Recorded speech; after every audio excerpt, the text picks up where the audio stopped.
అన్నా చెప్పలేడు అన్నా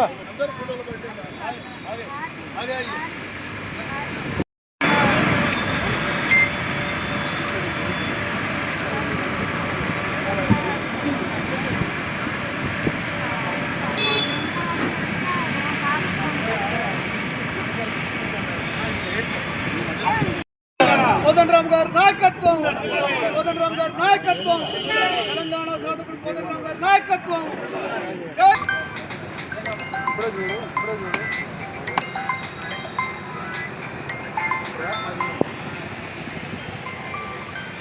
జై తెలంగాణ.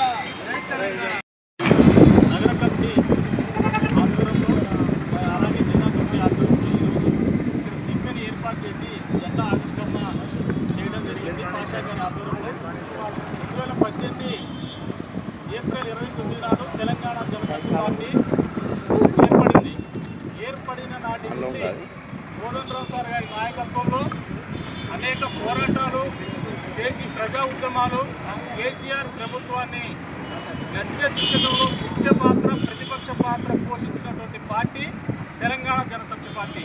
అలాగే ఈరోజు కాంగ్రెస్ పార్టీతో మిత్రపక్షంగా పొత్తు పెట్టుకొని కాంగ్రెస్ పార్టీ అధికారంలోకి రావడానికి కీలకంగా పనిచేసినటువంటి మేము కోదండరామ్ సారు, అలాగే నాయకులు, పెద్ద నాయకులు, కార్యకర్తలు పార్టీ ఈరోజు కాంగ్రెస్ అధికారం రావడంలో ముఖ్య పాత్ర పోషించడం మేము.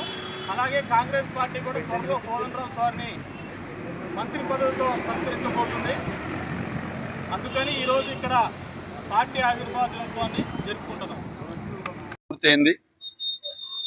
ప్రొఫెసర్ కోదండరామ్ గారు తెలంగాణ రాష్ట్ర సాధన కోసం నాటి జాయింట్ యాక్షన్ కమిటీ తెలంగాణ పేరుతోటి ఒక కమిటీని తీసుకొని కలిసి వచ్చే రాజకీయ పార్టీలన్నీ కలుపుకొని 2009 కేసీఆర్ అరెస్ట్ తర్వాత చాప చుట్టేసి కేసీఆర్ మూలన పడేస్తే కోదండరామ్ గారు ఢిల్లీ వెళ్ళి ఎక్కే కడప దిగే కడప అనకుండా అందరినీ కలిసి కన్విన్స్ చేసి మేడం సోనియా గాంధీ గారి దగ్గర జైపాల్ రెడ్డి గారి ద్వారా వెళ్ళి నాటి స్వర్గీయ జైపాల్ రెడ్డి గారు మొదలు తెలంగాణ వ్యతిరేకంగా ఉన్న ఈ రాష్ట్రంలో జరుగుతున్న అనేక సంఘటనలను దృష్టిలో పెట్టుకొని వారు కూడా సమైక్యవాదం నుండి ప్రత్యేకవాదానికి తీసుకొచ్చిన ఘనత కూడా దాంట్లో కోదండరామ్ గారు, జయశంకర్ గారు ఎంతో కీలక పాత్ర పోషించారు.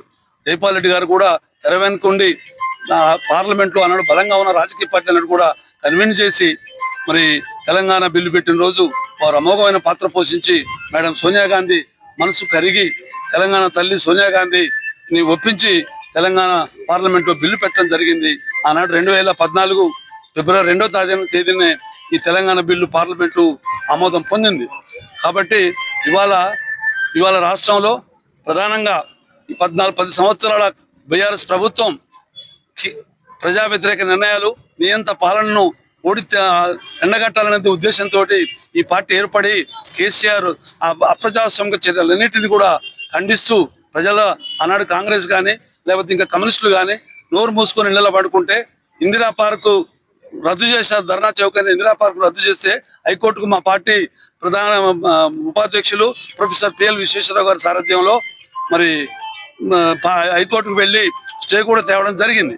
కాబట్టి ఆ తర్వాత అనేక కార్యక్రమాలు ఈ రాష్ట్రంలో పోడుభూముల సమస్య కానివ్వండి, నిరుద్యోగ సమస్య కానివ్వండి, కులంలోకి కొట్లాట అనే కార్యక్రమం నిజాం కాలేజీ గ్రౌండ్లో పెడితే ఆనాడు కేసీఆర్ ప్రభుత్వం కోదండరామ్ సారు గృహాన్ని అర్ధరాత్రి ముట్టడించి తలుపులు పలగొట్టి ఆయన్ని అకారణంగా అరెస్ట్ చేసిన సందర్భం, ఆయనతో పాటు వందలాది మంది మా పార్టీ శ్రేణులను కూడా అరెస్ట్ చేశారు.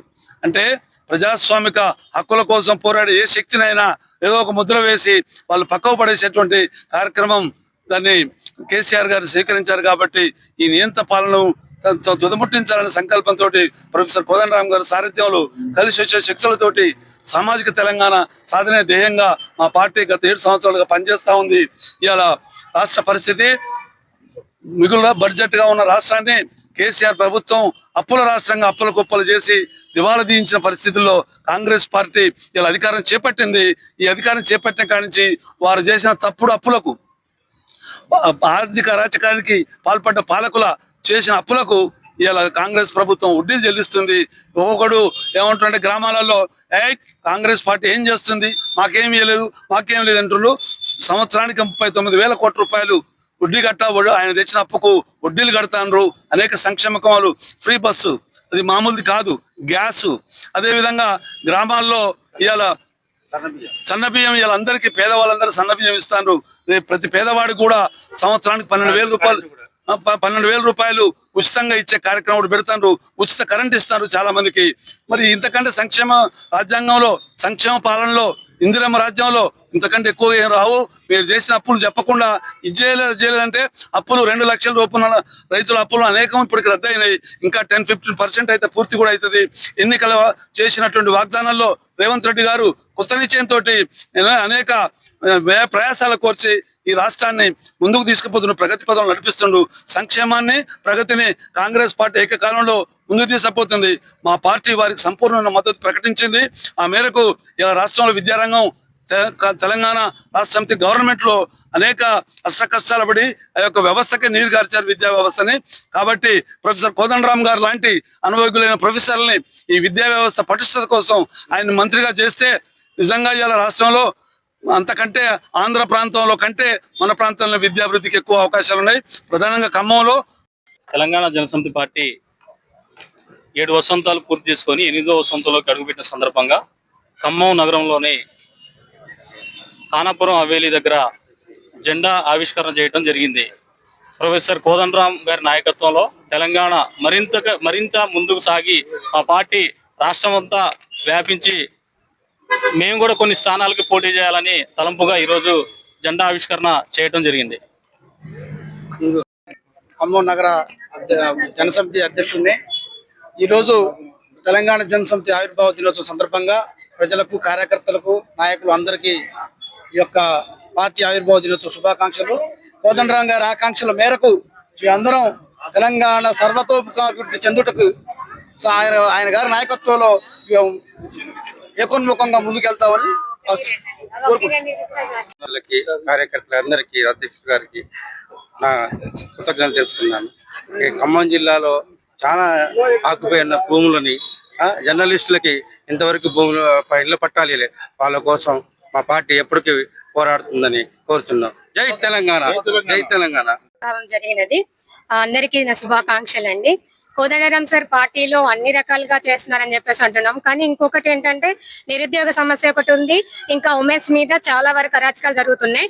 వాటన్నిటిని ఖండించాలని చెప్పేసి చెప్తున్నాను. ఎవరైతే ఉన్నారో, ఎవరైతే వాళ్ళని అరాచకాలుగా గురి చేస్తున్నారో మహిళలందరికీ, వారందరికీ మాత్రం చక్కని మార్గాన్ని అందించాలని చెప్పి చెప్తున్నాను. యువకులకి నిరుద్యోగ సమస్యలు చాలా ఉన్నాయి. ఆ యువకుల నిరుద్యోగ సమస్యలు మాత్రం ఖచ్చితంగా తీర్చాలి. వేసామని కొన్ని పోస్టులు వేశారు. ఇంకా హై కేటగిరీలో ఐఎమ్ ద ఎంఎస్సీ ఎంఎడ్ నుంచి సంబంధించినటువంటి వాటిలలో ఆ ఎంఎడ్ కి సంబంధించి పోస్టులు ఇంతవరకు పడలేదండి. నేను చేసింది ఎప్పుడు అంటే 2013 నుంచి ఇప్పటి వరకు వెయిట్ చేస్తున్నాం, ఇంకా పడలేదు. Sir Kodandaram sir professor. So ఇదంతా అర్థం చేసుకొని విద్యా ఎడ్యుకేషన్ లో ఇంకా మార్పులు తీసుకురావాలని చెప్పేసి అని కోరుకుంటున్నాను. ప్రైవేట్ రంగం అయితే ఏ విధంగా ఉంది అదే ఇంప్రూవ్ అవుతుంది. దాంతో పాటు గవర్నమెంట్ కూడా ఇంప్రూవ్ అవుతూ ఉండాలి. ఈ కోరికలను మన్నించుకుంటూ అన్నిటిని తెలంగాణ ఇంకా ముందుకు నడిపించాలని చెప్పేసి కోరుకుంటున్నానండి. నమస్కారం.